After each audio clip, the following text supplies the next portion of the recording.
মুসলমান ভাইরা আমার, বিশ্ব নবী যখন কোরআন কারীমের আয়াতগুলো তেলাওয়াত করতেছেন, কাফের মুশরিক আল্লাহর দুশমনেরা সবাই 146 দ্বারা জারি করলেন যে আল্লাহর রাসূল যে আয়াত তেলাওয়াত করতেছে এগুলো শোনা যাবে না।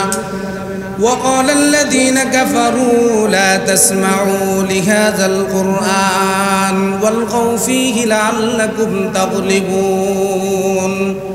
আল্লাহ রাব্বুল ইজ্জত বলেন, যখন কাফের মুশরিক বেদিনেরা আল্লাহর কোরআনের বিরুদ্ধচার শুরু করেছে, যখন নিষেধ করেছে, 146 দ্বারা জারি করেছে, কাফের মুশরিক সবাই দিনের বেলা 146 দ্বারা জারি করে রাত্রিবেলা আবার আল্লাহর রাসূলের কোরআন শোনার জন্য চলে গিয়েছেন। সুবহানাল্লাহ।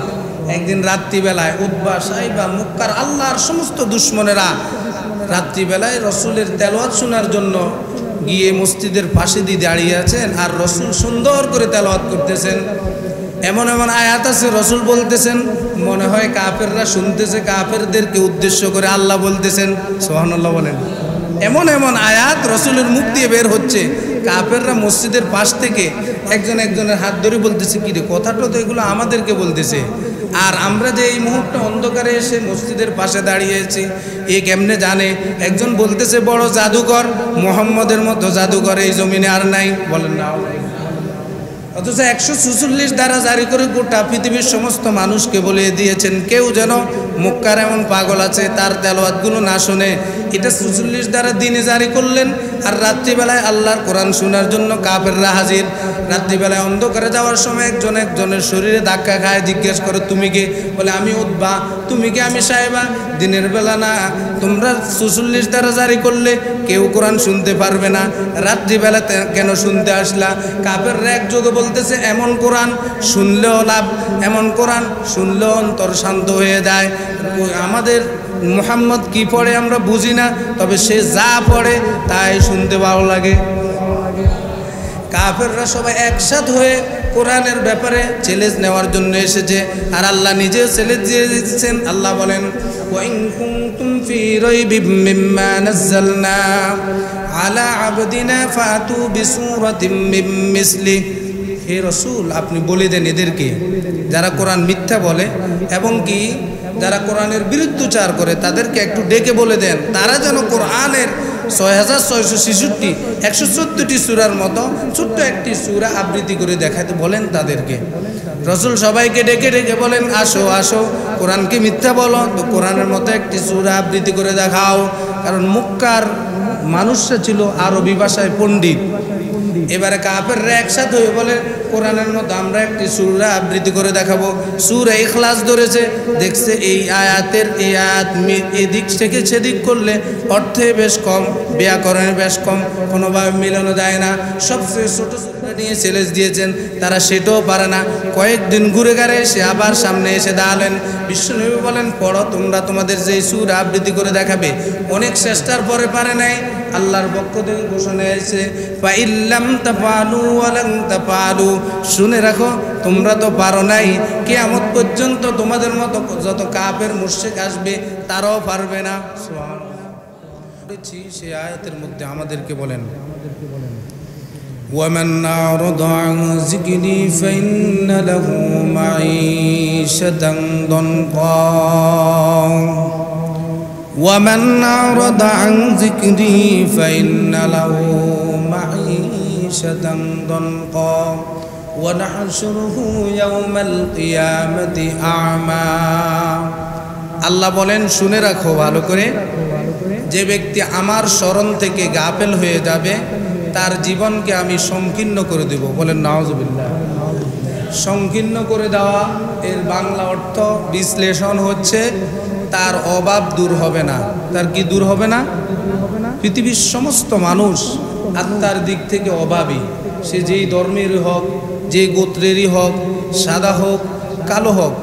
একদম আফ্রিকার জঙ্গলের একজন কালো নিগ্রো, সেও অভাবী, অভাব বোধ করে, তার অভাব শেষ হয় না। আল্লাহ নিজে বলেন, পৃথিবীর সমস্ত বনি আদমের অভাব মৃত্যুর পর কবরের মাটি ঢুকার পরে শেষ হয়।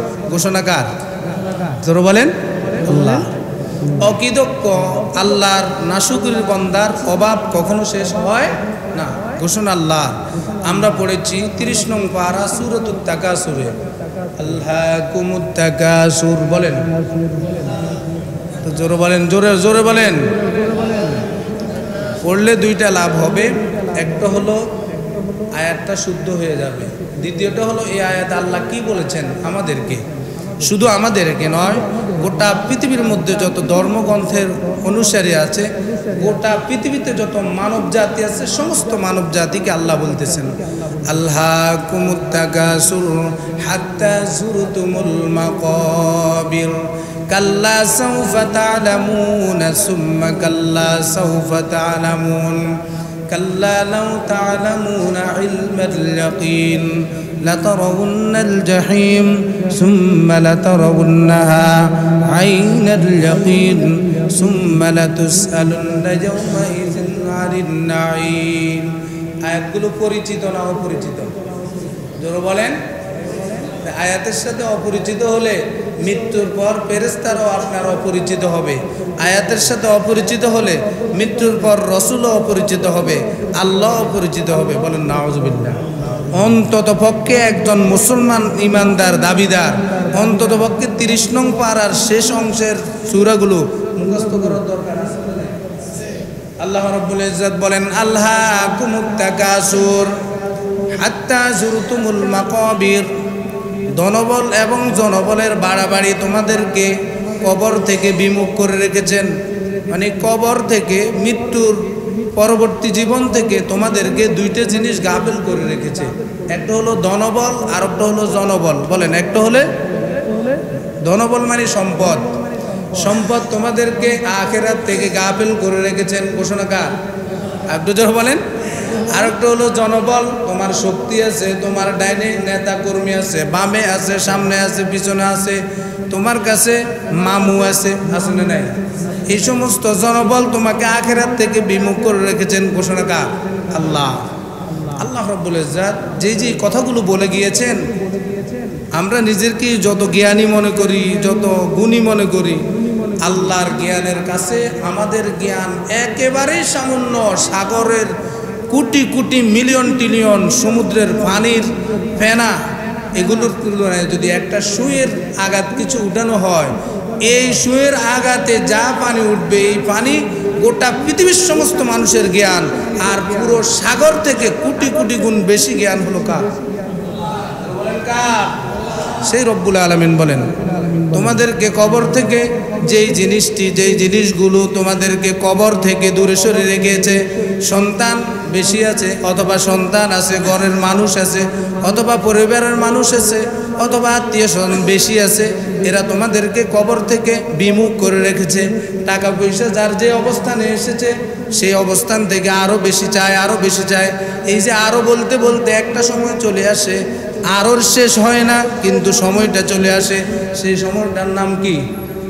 জোর বলেন কি? মৃত্যু। এই মৃত্যু আসার পরে একজন মানুষের ধনবলের লোভ শেষ হবে কবরে যাওয়ার পর। হাত্তা যুরতুমুল মাকাবির, কবরের মাটি গালে ঢুকার পরে তার এই লোভ লালসা শেষ হবে। ঘোষণা কার? জোর বলেন কার? এই জন্য আজকের আয়াত এবং হাদিস যেটি পড়েছি, সেটি হলো আল্লাহ আমাদেরকে স্পষ্ট ভাষায় বলেন, যদি শান্তিতে থাকতে চাও, যদি সুখী থাকতে চাও, অভাবমুক্ত জীবন চাইতে চাও, তাহলে এই লোভ লালসা তোমার থেকে দূরে সরাতে হবে। আল্লাহ তৌফিক দান। ওয়ামান আ'রাদা আন যিকরি ফাইন্না লাহু মাঈশাতান দানকান ওয়া নাহশুরুহু ইয়াওমাল কিয়ামাতি আ'মা। আর কখনো আমার স্মরণ থেকে বিমুখ হয়ে যাও না। যদি বিমুখ হয়ে যাও, যদি আমার স্মরণ থেকে তুমি বিমুখ হয়ে যাও, তোমার জীবনটা সংকীর্ণ করে দিবেন আল্লাহ। ঘোষণা কার? জীবন সংকীর্ণ করে দিবে। তার টাকা আছে কিন্তু অভাব দূর হয় নাই। বলেন কি আছে? টাকা আছে, অভাব দূর হয় নাই। কারণ আল্লাহ শর্ত দিয়ে রেখেছে, যে ব্যক্তি শুকরগুজার বান্দা হবে, যে ব্যক্তি আল্লাহ যা দিছে তার উপর সন্তুষ্ট থাকবে, আল্লাহর উপর সন্তুষ্ট রেখে শুকরগুজার হবে, ওই ব্যক্তিকে আল্লাহ সন্তুষ্ট রাখবেন। আর যে ব্যক্তি আল্লাহর স্মরণ থেকে গাফেল হয়ে যাবে, আল্লাহর স্মরণ থেকে দূরে সরে যাবে, ওই ব্যক্তিকে আল্লাহ তাআলা এমন একটি জীবন, কঠিন জীবন দান করবেন, যত কিছুই আছে মনে হয় যে তার এখনো নাই, তার আরো লাগবে, আরো লাগবে। আর সেই আরো শেষ হলো হাত্তা জুরতুমুল মাকাবির, কবরের মাটি। ঘোষণা কার? আল্লাহর কথাটা সত্য না মিথ্যা? জোরে জোরে বলেন। পৃথিবীর সব কথা মিথ্যা হয়ে যেতে পারে, আল্লাহর কথা মিথ্যা হতে পারে না। গোটা পৃথিবীর সমস্ত ইসলাম বিদ্বেষীরা গোটা পৃথিবীতে ইসলামের বিরুদ্ধে অনেক কিছু করতেছে। আজকের এই মুহূর্ত পর্যন্ত গোটা পৃথিবীর কোনো প্রান্তের একজন আল্লাহর দুশমন আল্লাহর কোরআনকে এভাবে হাতে নিয়ে চ্যালেঞ্জ দিতে পারবে না যে আল্লাহর কোরআন মিথ্যা, ঠিক কিনা? এবং কি আল্লাহ রাব্বুল আলামিন চ্যালেঞ্জ দিয়ে দিয়েছেন একদম শুরুতে, যালিকাল কিতাবু লা রাইবা ফীহি। এমন কোন গ্রন্থকার আছে যার কিতাবের শুরুতে, যার বইয়ের শুরুতে, যার উপন্যাসের শুরুতে, যার গ্রন্থের শুরুতে সে লিখছে এমন জিনিস লিখে দিছে, এমন জিনিস আবৃত্তি করে দিলাম, এমন জিনিস, এমন উপন্যাস তৈরি করে দিলাম যার মধ্যে কোনো প্রকার ভুল নাই। গোটা পৃথিবীর কোনো লেখক এটা লিখতে পারে নাই। একজন লেখক যিনি লিখিয়েছেন, যিনি কিতাব নাজিল করেছেন, সে আল্লাহ বলে দিয়েছেন, শুরুতেই বলেছেন যালিকাল কিতাবু লা রাইবা ফীহি। ভুল তো নেই, ভুলের সন্দেহ নাই। সুবহানাল্লাহ বলেন। আলিফ লাম মিম যালিকাল কিতাবু লা রাইবা ফীহি হুদাল লিল মুত্তাকিন। সুবহানাল্লাহ বলেন। আল্লাহ তাআলা কোরআনের শুরুতে চ্যালেঞ্জ দিয়েছেন। গোটা পৃথিবীর মধ্যে ইসলামের অনেক দুশমন আছে, গোটা পৃথিবীতে ইসলামের অনেক ক্ষতি করতেছে, কিন্তু মহাগ্রন্থ আল কোরআনের বিরুদ্ধচার করে গোটা পৃথিবীর কোনো মানুষ সফল হয় নাই। এখন নয়, 1500 বছর আগে আল্লাহ রাব্বুল ইজ্জত যখন কোরআন নাজিল করতেছেন, সময় সময় নাজিল করতেছেন, বিশ্বনবী প্রশ্নের সম্মুখীন হলেন। সাথে সাথে হযরত জিবরাইল আলাইহিস সালাম এসে বিশ্বনবীকে দিক নির্দেশনা দিয়েছেন, আর বিশ্বনবীকে বলছেন এটা আল্লাহর আসমানি ওহী, লিখে রাখেন সাহাবা কেরামের মধ্যে। এটাই কোরআনে কারীম।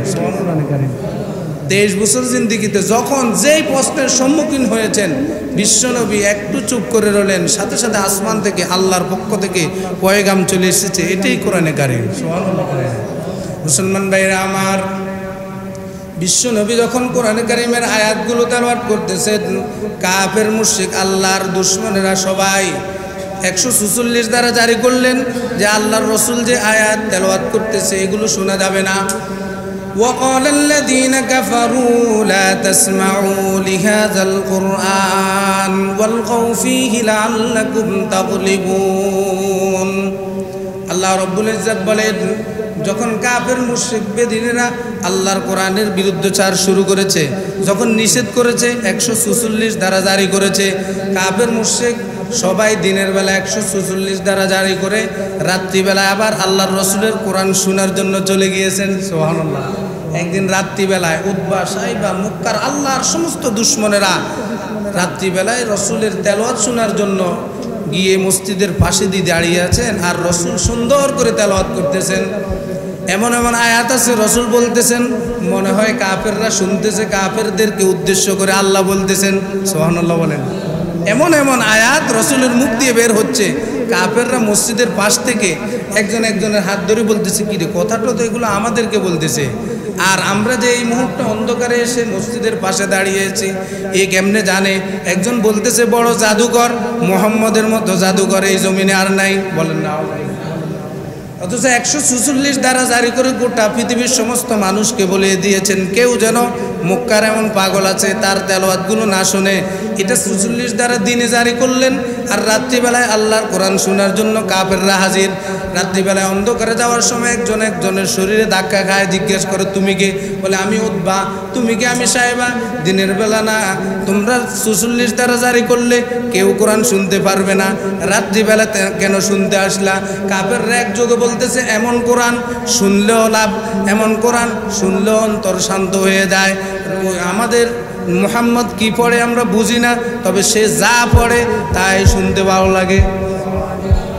কাফেররা সবাই একসাথ হয়ে কোরআনের ব্যাপারে চ্যালেঞ্জ নেওয়ার জন্য এসেছে, আর আল্লাহ নিজে চ্যালেঞ্জ দিয়ে দিচ্ছেন। আল্লাহ বলেন, ওয়া ইন কুনতুম ফি রাইবিম মিম্মা নাযালনা আলা আবদিনা ফাতু বিসূরাতিম মিন মিসলি। হে রাসূল, আপনি বলে দেন এদেরকে যারা কোরআন মিথ্যা বলে এবং কি যারা কোরআনের বিরুদ্ধচার করে তাদেরকে একটু ডেকে বলে দেন তারা যেন কোরআনের 6666 114টি সূরার মতো ছোট্ট একটি সূরা আবৃত্তি করে দেখাতে বলেন তাদেরকে। রাসূল সবাইকে ডেকে ডেকে বলেন, আসো আসো, কোরআনকে মিথ্যা বলো তো কোরআনের মতো একটি সূরা আবৃত্তি করে দেখাও। কারণ মক্কার মানুষরা ছিল আরবি ভাষায় পণ্ডিত। এবারে কাফেররা একসাথে হয়ে বলে কোরআনের মতো আমরা একটি সূরা আবৃত্তি করে দেখাবো। সূরা ইখলাস ধরেছে, দেখছে এই আয়াতের এই আয়াত এদিক থেকে সেদিক করলে অর্থে বেশ কম, ব্যাকরণে বেশ কম, কোনোভাবে মিলানো যায় না। সবচেয়ে ছোট সূরাতুল কি জোরে বলেন কি, এই সূরা নিয়ে চ্যালেঞ্জ দিয়েছেন, তারা সেটাও পারে না। কয়েকদিন ঘুরে ঘাড়ে এসে আবার সামনে এসে দাঁড়ালেন। বিশ্বনবী বলেন, পড়ো তোমরা তোমাদের যে সূরা আবৃত্তি করে দেখাবে। অনেক চেষ্টার পরে পারে নাই। আল্লাহর পক্ষ থেকে ঘোষণা এসেছে, ফা ইল্লাম তাফআলু ওয়া লান তাফআলু, শুনে রাখো তোমরা তো পারো নাই, কিয়ামত পর্যন্ত তোমাদের মতো যত কাফের মুশরিক আসবে তারাও পারবে না। সুবহানাল্লাহ। ওয়াদউ শুহাদাআকুম মিন দুনিল্লাহি ইন কুনতুম সাদিকিন, যদি তোমরা সত্যবাদী হও কোরআনের মতো একটি ছোট্ট সূরা আবৃত্তি করে দেখাও। রাসূলের এই চ্যালেঞ্জ মোকাবেলায় আবু জাহেল, উতবা, সাইবা তারাও পারে নাই। তারা এসে পারে নাই যখন রাসূল সাথে সাথে বললেন, ফাইল্লাম তাফআলু, তোমরা পারো নাই, ওয়ালান তাফআলু, কিয়ামত পর্যন্ত কোনো মানুষ কোরআনের ভুল বের করে দেখাতে পারবে। ওই সময় বলে দিয়েছেন। আজকের এই মুহূর্ত পর্যন্ত আল্লাহ রসুলের যত কথা, আল্লাহর যত কথা, প্রত্যেকটা কথা সত্য। যদি মানতে পারি দুনিয়াতে মুক্তি, আখিরাতে মুক্তি। আল্লাহ তৌফিক দান করুন। এজন্য আল্লাহ রাব্বুল আলামিন বলেন, ওয়া মান আ'রাদা আন যিকরি ফাইন্না লাহু মাঈশাতান দনকা। তোমাদের কেউ যদি কোরআন থেকে বিমুখ হয়ে যায়, তোমাদের কেউ যদি আল্লাহর স্মরণ থেকে বিমুখ হয়ে যায়, মনে রেখো তার জীবনের মধ্যে এমন একটি সংকীর্ণতা আসবে, গোটা পৃথিবী তাকে দিয়ে দিল, সে বলবে আমার গোটা পৃথিবী। এবং কি রাসূল বলে দিয়েছেন, একটা পাহাড়কে যদি স্বর্ণ বানিয়ে তাকে দিয়ে দেওয়া হয়, সকালবেলায় এই স্বর্ণের পাহাড়টি পেয়ে বিকেলবেলা চিন্তা করবে, হায়রে যদি স্বর্ণের পাহাড় আরও একটি হতো তাহলে আমার আফসোস মিটত। আসলে আরও একটি স্বর্ণের পাহাড় পেল, সেই ব্যক্তির আফসোস মিটবে না, একমাত্র তার মুখে যখন কবরের মাটি ঢুকবে তখনই মিটবে। রাসূলের ঘোষণা। সত্য না মিথ্যা? আমাদের যার যে অবস্থান আছে সেদিক থেকে আয়াত এবং হাদিসকে বিশ্লেষণ করি। মনে করেন আপনার একটা সন্তান আরব দেশে গিয়েছে, মাসে বেতন পায় 50,000 টাকা। তো তার টাকা দিয়ে আপনি মনে মনে ভাবেন আমার আরও একটি সন্তান আসে, তাকে আর মিডল ইস্ট থেকে পাঠাবো না, তাকে পাঠাবো ইউরোপ কান্ট্রিতে। ইউরোপ কান্ট্রিতে কোনোভাবে একটাকে পাঠাতে পারলে সে পর্যন্ত এর টাকাগুলো জমা করেন। এই যে অভাব শুরু। যার 50,000 টাকা ইনকাম, সে কিন্তু 50,000 টাকা নিয়ে বসে থাকে না। সে মনে করে আমার আর একটা সন্তানকে যদি ইউরোপ কান্ট্রিতে দিতে পারি, 15 থেকে 20 লাখ 30 লাখ 50 লক্ষ টাকা খরচ করি হলো, তাকে ইউরোপে আমি পাঠিয়ে দেব। ইউরোপে পাঠাইলো 5 বছর পর, এরপর তার কাগজপত্র হতে আরও 5 বছর লাগছে। 5 বছর পরে এই সন্তান পিতামাতাকেও নিয়ে গিয়েছে। পিতামাতাকে নেওয়ার পর আবার সেখানে তারা মাথায় আনে আমরা যদি ইউরোপে ভালো একটা অবস্থান নিতে পারি। এই যে বলতে বলতে 5 বছর 10 বছর 30 বছর, এবং কি সেই দেশে সেটেল হওয়ার পরে মনে মনে ভাবে গাড়ি তো আমার একটা আছে, আমার বাবার জন্য পার্সোনাল একটা গাড়ি হবে, আমার মায়ের জন্য একটি হবে, আমার সন্তানরা স্কুলে যাবে তাদের জন্য গাড়ি হবে। এভাবে বলতে বলতে বলতে তাদের লোভ শেষ হয় না। যার 10টা গাড়ি আছে তার 10টা গাড়িও লোভ শেষ হয়। দুনিয়ার লোভ, এটা বাস্তব, এটাই আল্লাহর আয়াত এবং হাদিস, রাসূলের হাদিস। লোভ শেষ হবে না। এই জন্য যে এই ব্যক্তি লোভের মধ্যে পড়ে গিয়েছে তার জীবন দুনিয়াতে ধ্বংস সংকীর্ণ করে দিবেন আল্লাহ ঘোষণা। ওয়ামান আ'রাদা আন যিকরি ফাইন্না লাহু মাঈশাতান দনকা ওয়া নাহশুরুহু ইয়াওমাল কিয়ামাতি আ'মা। এবং কি দুনিয়ার জমিনে সংকীর্ণ করে দিবে, হাসরের ময়দানে তাদেরকে অন্ধ করে উঠাবেন। ঘোষণাকার ক্বালা রাব্বি লিমা হাশারতানি আ'মা ওয়া ক্বাদ কুনতু বাসীরা। হাসরের ময়দানে তারা উঠে আল্লাহকে রব্বুল আলামিনকে প্রশ্ন করবেন, আল্লাহ দুনিয়ার জমিনে তো আমাদের চোখ ছিল, মানুষকে দেখতে পেতাম, দুনিয়ার জমিনে সব কিছু দেখতে পেতাম, আমি একজন চক্ষুওয়ালা মানুষ ছিলাম, আজকে কেন আমাকে অন্ধ করে তুললেন? প্রশ্ন করবে কাকে?